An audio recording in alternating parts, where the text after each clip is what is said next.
Do you hate the thought of working past 55 or 60? Do you hate not being able to live the life you deserve today? Do you hate not knowing what your financial future looks like? It's time to stop doing what you hate. Here's your host, Mr. Harold Green. Hello, everyone. This is Harold Green of Bright Tree Wealth Management, and it is time to stop doing what you hate. I hope you're having a fantastic day today. I'm doing pretty well, very grateful for today, very thankful. And I'm just really excited to be sharing this episode today. The title of it is The Annuity Trap, Why Safe Investments Hurt More Than They Help in some cases. And today we're wrapping up a series on how to potentially help people recover faster after market crashes and things like that. And I want to talk about one of the biggest mistakes that I've seen people make. And how can I say this? Let me take that back. I don't want to call it a mistake. I want to call it maybe an unnecessary shift in strategy or a mistimed step in the strategy. And because it's about fear. Normally it's a fear-based decision. And I want to get into this. So all investments do carry risk of loss. Past performance is no indicator of future results. All of your investment decisions ought to be made based on a well-balanced, comprehensive financial plan that encompasses all your goals and your dreams and potentially your wants. And so are you ready? 1, 2, 3, let's get it. Let's get it. Let's get it. Let's get it. And I want to talk to you about the dangers of selling out of the market and loading up on annuities because it just seems like the right thing to do because you're tired of losing money in the market. You're tired of seeing your portfolio go up and down. It is a psychological nightmare for some people because it's all about control. They have to feel like they're safe and in control. And that's a mental thing. And I get that. And I'm going to tell a story about a client who left earlier this year, I believe, when her portfolio was up 59% earlier this year. It was up 59%. And the spouse contacted me, who's also a client, and they said, Harold, I need you to put my spouse on a safer mode. And I said, okay, let's do it. We did it, but that didn't work. And they wanted to go on an even safer mode, but they didn't tell me that they wanted to go on a safer mode. The next day, I'll get a phone call saying, Harold, my spouse is driving me crazy because they can't stop looking at the portfolio. It's up $5,000 today. They're happy. It's down $5,000 today. They're sad. So we're just going to go take all this money and put it in a safer investment and let them be able to sleep at night. And I said, well, do they understand that the returns on the safe money product is super low? He said, I'm tired. I don't care what they do. I said, okay, I get it. I get it. Because they had to feel like they're in control. So I said, so what did you guys get? They said, well, we got this investment that does this, it does that. If the market goes up, it makes us money. If the market goes down, we don't lose any money and stuff like that. And said, well, how much can you get out? Well, we can't take out that much. And I said, why? Well, because it's such and such. I said, do you realize that you just bought an annuity? And they said, I don't think it's an annuity. I said, you just described an annuity. I said, you know why I know it's an annuity? Because I have access to annuities. And sometimes what we do is we chop off money off the top of a portfolio for our clients who want to have that bucket of money where they don't have to worry about, hey, Harold, I just took another trip and we blew up the credit card. So that's fine with me because we set up what we call annuity ladders when the market takes off. So when the market takes off, we chop off a top and we put it in an annuity. And what we do is we make sure that as soon as they put that money in the annuity, we turn on an income stream. So I'll give you an example. And this is how we do it the right way versus the wrong way. We set up the annuity ladder. And let's say, for example, you have $1 million portfolio. It gets to $1,001,000, chop 100,000 into an annuity. We turn on an income stream of about $800 a month, and that annuity is drained over 5 to 7 years. It's gone. 1.1 million again in the portfolio, chop.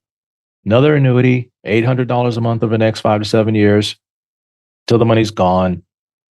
$1.2 million this time, chop. $200,000 into another annuity. Now it's $1,000 to $1,500 a month for 5 to 7 years until the money's gone. What are we doing? We are locking in gains and then turning that annuity into an income stream and not having to worry about surrender charges and all these other crazy things, because some people, they sell the entire $1.2 million and they lock it into an annuity with extreme surrender charges, very low growth potential. And then when the market recovers, we're looking at each other saying, oh my God, we can only take out what? $50,000 a year. How much are we making on this thing? This year it made 2%.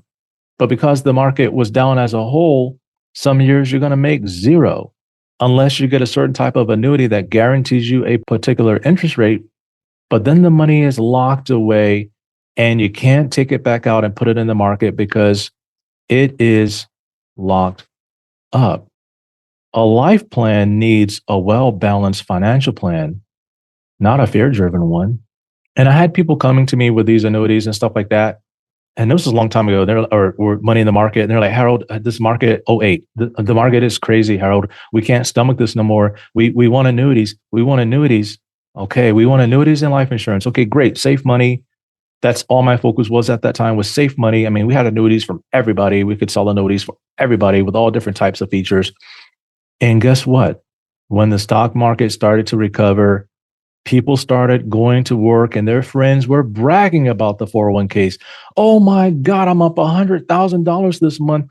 What about you guys? Like, where's your money? Well, we had a lot of IRAs that we just put on annuities. And let me call Harold. The phone call went like this: Harold, my friends are raving about the stock market and how Apple is going through the roof. How come we only getting 5% of our annuity? I said, well, because this is what you wanted. And this is what I gave you what you wanted, because you were afraid that the market was going to keep crashing. And now that it's not, are you having regrets? Yeah, I don't want to be in this thing no more. And I'm like, well, you're locked in. Well, why are we locked in?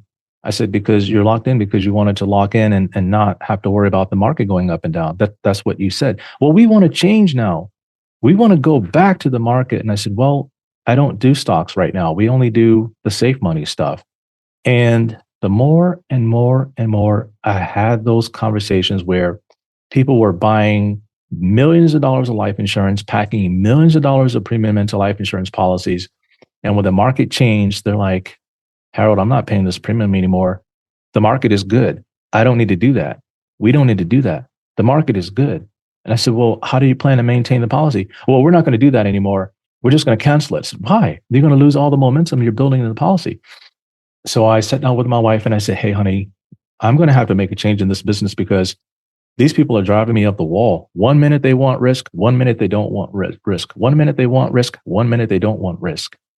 So I created the Rapid Retire financial planning process that builds all of this into it. You can have life insurance, you can have annuities, you can have stocks. It's not one or the other. It's everything is now on the table. And so when clients are coming to me and they're calling me saying, Harold, the market is down, what do we do? And I said, well, we're not going to go buy a bunch of life insurance and annuities. We're not going to do that. I can change our portfolio and make it more conservative, but what are we doing here? Why are we making that change? Does your plan call for divesting of the entire market when it goes down? The answer is no, it does not. We can make adjustments, but not fully divest. You have to have a balanced financial plan, not a fear-driven one. And I want to contrast annuities with scoop and score and capturing market upside without permanent commitments. That's the worst thing you can do in a horrible situation, is by making it worse, by locking yourself into something that you can't get out of. And then you're going to have these regrets. So yes, we can make it more conservative and then implement the scoop and score. I talked about that. Where in the annuities, you can't do none of that. You're locked in.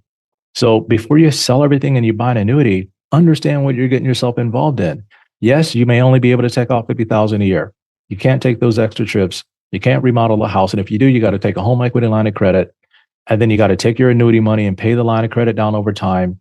I would hear people say things like, Harold, I don't want debt in retirement. I'm not going to do that. And I said, well, you go buy this annuity, you're going to have to.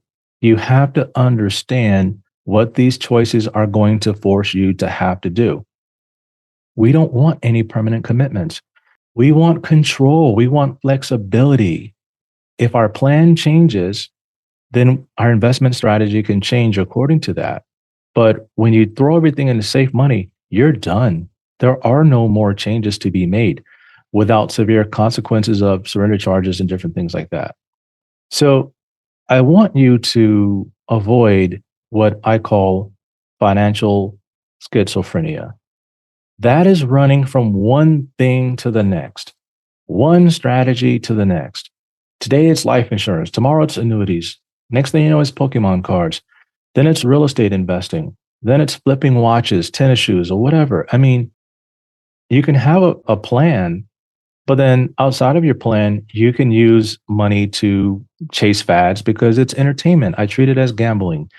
Anything outside of a well-balanced financial plan, to me, it's entertainment. It's financial entertainment. So if you want to go and use 20,000 of your money to chase certain stocks or certain themes, you can knock yourself out and do that. I won't touch that part of your portfolio. If you want to buy Pokemon cards, you can do that. If you want to buy Rolexes and flip Rolexes, you can do that. You want to buy Lamborghinis and flip Lamborghinis, you can do that. But that's not the well-balanced financial plan. I want you to avoid what I call financial schizophrenia by running from one thing to the next. And there's a lot of Google searches out there about, are annuities good? Are they a good investment? There's a lot of posts out there debating annuities versus stocks, all of that. And you know what that tells me? These searches there are a lot of them because people are not really working with anyone and they don't have a well-balanced financial comprehensive plan. They don't have anyone coaching them. They don't have ATC. I call it financial ATC. Hey, client, turn left heading, $200,000 to XYZ position and hold for, I don't know, a minute or two and then cross runway, blah, blah, blah, into next, position and then hold and then boom, take off, whatever. You need financial ATC, okay? You need someone helping you to navigate the terrain, right? Headed for a financial mountain crash here. So boom, climb, take flight level 3.2, 3.5, whatever. Boom. Okay, we're up here now. Okay, now we've gotten past that. All right, you can descend to flight level, blah, blah, blah, turn right. Boom, we're good. All right, so you need somebody to help you with this. So don't trade one mistake for another. I want you to visit brightfg.com to book a call and build a real plan. Or go back to the episode titled, Why Panic Selling is Your Retirement's Worst Enemy, to start over with confidence. So thank you very much for listening in to me share this episode with you folks. Looking forward to hearing from you. And until next time, everybody, 1, 2, 3, let's get it. This is thepodcastfactory.com.